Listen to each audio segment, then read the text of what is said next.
Chapitre 28. Le méchant fuit sans qu'on le poursuive, mais le juste a de l'assurance comme un jeune lion. Quand un pays est en révolte, il a plusieurs chefs, mais le gouvernement est affermi par un homme sage et intelligent. Un homme pauvre qui opprime les petits est une pluie qui ravage et fait manquer le pain.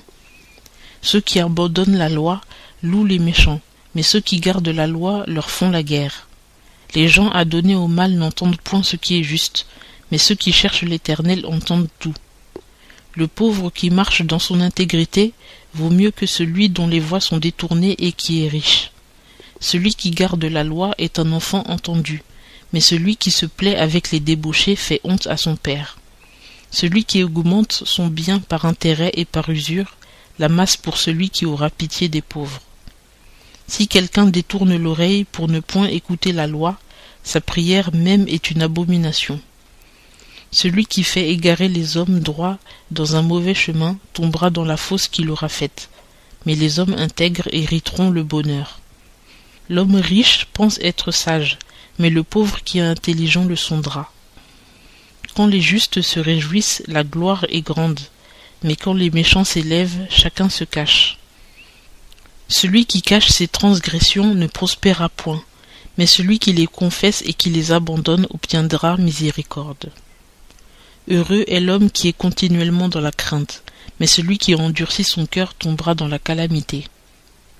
Un méchant qui domine sur un peuple pauvre est un lion rugissant et un ours affamé. Le prince qui manque d'intelligence fait beaucoup d'exactions, mais celui qui hait le gain des honnêtes prolongera ses jours. L'homme chargé du sang de l'homme fuira jusqu'à la fosse, que personne ne le retienne. Celui qui marche dans l'intégrité trouve le salut, mais celui qui s'en détourne pour suivre deux voies tombera dans l'une d'elles.